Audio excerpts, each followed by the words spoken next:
Formerly known as the King of Africa, Muammar Gaddafi stands as a transformative figure in African history. Under his leadership, Libya underwent a remarkable journey, ascending from one of the world's poorest nations to boasting the highest standard of living in Africa. In the contemporary discourse, Gaddafi remains a polarizing figure. To the West and those inundated with the Western narrative, he was a despotic ruler whose regime warranted American military intervention. However, to most Africans, he was a visionary leader, a revolutionary who transformed Libya from one of the world's poorest nations into a land of prosperity. His ardent advocacy for Pan-Africanism and Pan-Arabism resonated with many across the continent, and his staunch opposition to Western imperialism earned him admiration and support. Gaddafi's commitment to fostering unity among African nations and Arab states, transcending artificial colonial borders, was a beacon of hope for those yearning for a continent free from external interference. And his ambitious projects were seen as bold steps toward African self-sufficiency and economic independence. Here are 3 reasons why Africans love Gaddafi, the third reason being the one that led to his death.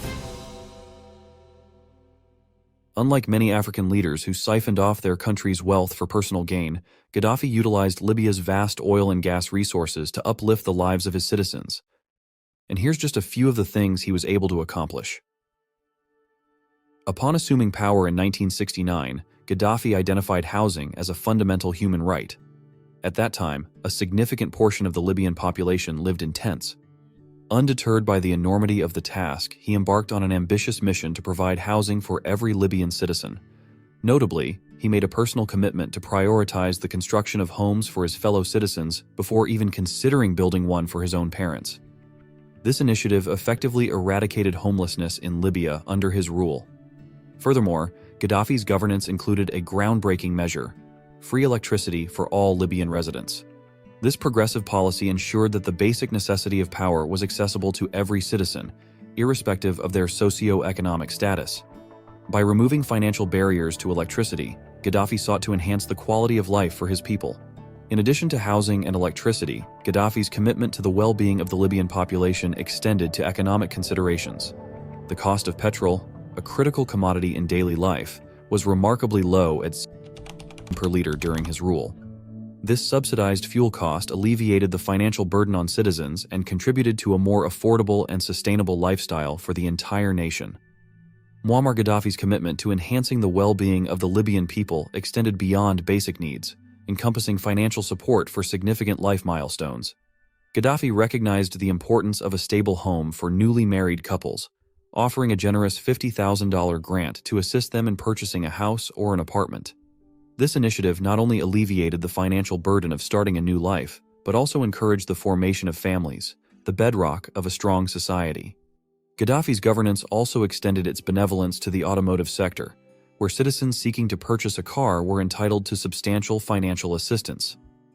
The government generously covered 50% of the cost of the vehicle, effectively making automobile ownership more accessible to a larger segment of the population. This not only stimulated the economy but also empowered citizens with increased mobility and economic opportunities.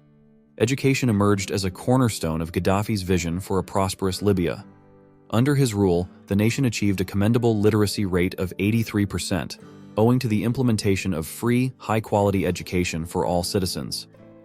This commitment to education not only fostered a more informed and skilled population, but also laid the foundation for long-term economic development. Healthcare, another fundamental aspect of human welfare, was also a priority in Gaddafi's Libya. All citizens enjoyed the benefits of free healthcare, ensuring that medical services were accessible to everyone, regardless of their financial status. Moreover, if a specific medical treatment or educational opportunity was unavailable within the country, the government went a step further, sponsoring individuals to receive those services abroad. Libya's arid landscape posed a significant challenge to agriculture. Undeterred, Gaddafi embarked on an ambitious project to construct a vast irrigation system, the Great Man-Made River. This engineering marvel, stretching from Benghazi to the border of Tunisia, diverted water from underground aquifers, transforming the desert into fertile land capable of sustaining agriculture. Muammar Gaddafi's innovative governance in Libya extended into the agricultural sector, where citizens aspiring to cultivate the land were presented with a comprehensive support package. Those desiring to embark on farming ventures received not only free land but also complementary equipment, a residence, free livestock and seeds, forming a holistic foundation to kickstart their agricultural endeavors. This multifaceted approach aimed to empower individuals to pursue sustainable livelihoods in the agricultural sector, while simultaneously bolstering the nation's food security. Gaddafi's belief in a just and equitable society extended to the realm of taxation. His government implemented a progressive tax system, where those earning less than $12,000 a year were taxed at a mere 5%. This low tax burden ensured that the fruits of their labor remained with them, providing an incentive to work and improve their livelihoods. For those earning more than $12,000 a year, the tax rate was still relatively low, set at 10%. This moderate taxation policy demonstrated Gaddafi's commitment to both redistribution of wealth and economic growth. Gaddafi's economic reforms extended to the financial sector as well, with a prohibition on usury. In a departure from conventional lending practices, all loans in Libya carried an interest rate of 0%. This policy not only eliminated the burden of interest payments for borrowers but also fostered a more equitable financial environment, challenging the prevailing global norms in banking and lending. Libya proudly boasted being debt-free. This remarkable achievement stood in stark contrast to the debt-ridden economies of many other African nations, demonstrating Libya's financial independence and resilience. This fiscal prudence allowed Libya to allocate resources internally, investing in infrastructure, social programs, and economic development without the constraints imposed by external creditors. 2. Speaking truth to power. Muammar Gaddafi's fearlessness in challenging established power dynamics was evident in his outspoken stance against more influential Arab nations. In confrontations with these regional powerhouses, he unapologetically condemned what he perceived as subservience to Western powers. Gaddafi's courage was evident as he stood before these nations, urging them to break free from what he saw as a cycle of groveling and submission to Western interests. One of the most notable instances of Gaddafi's vocal advocacy occurred when he publicly voiced his support for Palestine.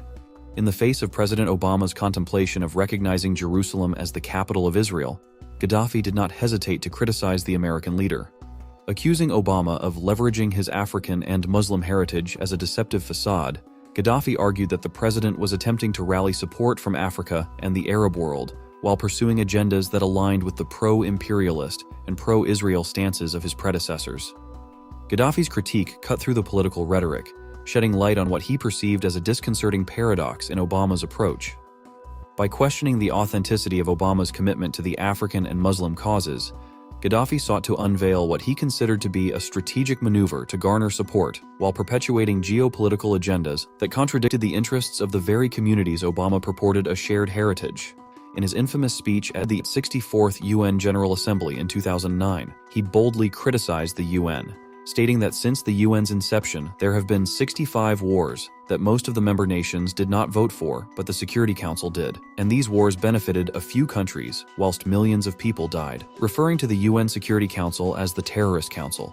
He condemned past wars and military interventions by major powers like the US and UK as violations of the UN Charter. This includes the Korean War, Suez Canal crisis, Vietnam War, invasions of Grenada, Panama, Afghanistan, and Iraq. He suggested that the H1N1 swine flu virus was man-made and escaped from a laboratory as a military weapon. He criticized how swine flu and other viruses may be commercially generated by companies to profit from vaccines, affirming that medicines should be free. Since the real perpetrators behind the 9/11 attacks were not from Afghanistan, he questioned why Afghanistan was invaded. He called for prosecuting those responsible for the Israeli war crimes in Gaza. He called for Africans to be compensated for colonial exploitation. He suggested moving UN headquarters out of New York to a neutral location.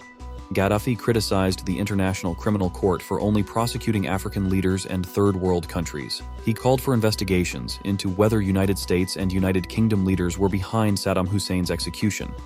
He also accused Western countries of creating and spreading HIV/AIDS in Africa as a tool for genocide. 3. Gold Dinar Project. Numerous analysts and observers assert that Muammar Gaddafi's desire to transition away from the US dollar and facilitate trade in a novel currency, supported by gold, constituted a pivotal factor in the decision to remove him from power. Gaddafi's vision extended beyond Libya as he sought to encourage all African nations to embrace this new currency, backed by tangible gold reserves. The potential implication of such a widespread adoption was nothing short of transformative, as it had the potential to reshape the global economic landscape, shifting power dynamics away from the Western nations and toward Africa, the Middle East, and South America. The introduction of a gold-backed currency posed a substantial threat to the prevailing economic order, especially considering that the Federal Reserve Bank of the United States had publicly acknowledged the absence of gold reserves to support the US dollar. In stark contrast, Libya, under Gaddafi's stewardship, possessed a substantial gold reserve, amounting to 150 tons. This stark contrast in gold reserves underscored the credibility and stability of the proposed new currency, potentially challenging the dominance of the US dollar and undermining the very foundation of the global economic system. The significance of Gaddafi's initiative lay not only in its potential to disrupt the economic status quo, but also in its broader geopolitical implications. The adoption of a gold-backed currency by a coalition of African nations could have translated into increased economic autonomy and influence for these regions, diminishing the dominance of Western powers in shaping global economic policies, essentially shifting the world economy from a dependency on the dollar to a dependency on gold. Moreover, Gaddafi's move represented a direct challenge to the vulnerability of fiat currencies and the potential consequences of an economic system built on the lack of tangible assets. The prospect of a gold-backed currency gaining prominence raised questions about the legitimacy and sustainability of the prevailing monetary practices, prompting concerns among those who held a vested interest in maintaining the existing economic hierarchy. If Muammar Gaddafi had successfully persuaded not only Libya, but also other African and Arab nations to move away from reliance on the US dollar and adopt a gold-backed currency like the gold dinar, it could have led to a significant shift in the global reserve currency landscape. The dominance of the US dollar as the primary reserve currency might have faced increased competition or even been replaced by a more diversified system. Gaddafi's vision aimed to decrease the influence of the US dollar in global trade, particularly in transactions involving African and Arab nations. If successful, this could have reduced the power of the United States to impose economic sanctions and exert financial influence over countries that adopted the gold dinar, challenging the traditional hegemony of the dollar in international finance. Gaddafi's initiative could have empowered African and Arab nations to exercise greater economic independence. By trading resources with a gold-backed currency, countries involved might have experienced more stability in their economic transactions, potentially insulating them from the volatility associated with fiat currencies and the impact of global economic fluctuations. A currency backed by gold often provides a sense of stability and security in financial transactions. If Gaddafi's gold dinar project had succeeded on a broader scale, it might have instilled confidence in investors and trading partners, leading to more secure and predictable economic relationships among participating nations. Gaddafi's vision extended beyond Libya to encompass broader regional cooperation. If the African and Arab nations had joined forces in adopting a gold-backed currency, it could have paved the way for increased economic integration among these countries. This integration might have included collaborative investment, infrastructure development, and joint economic policies, fostering a stronger sense of unity and cooperation. The success of such a bold initiative would likely have faced resistance from established global financial powers, particularly Western nations with a vested interest in maintaining the status quo. Economic and political pressures might have been exerted to deter countries from participating in the gold dinar system, potentially leading to geopolitical tensions and economic challenges for the nations involved. Gaddafi's decision to operate openly, rather than covertly, in executing this plan stirred a proverbial hornet's nest. Swift and decisive action was taken not only to thwart Gaddafi's intentions, but to do so with brutal force. The objective was not merely to prevent the implementation of the financial program, but to humiliate Gaddafi publicly, making an example of him to dissuade any other African or Arab country from contemplating a similar course of action in the future. The overt nature of Gaddafi's intentions and the subsequent punitive response by powerful Western nations underscored the perceived threat that his financial revolution posed to established economic and geopolitical structures. The swift and forceful reaction aimed not only to protect existing interests, but also to send a clear and chilling message to other nations entertaining similar ideas of financial independence and autonomy. By publicly and brutally quashing Gaddafi's plan, the powerful actors sought to create a deterrent effect, discouraging any other African or Arab leader from daring to entertain the notion of challenging the prevailing global economic order.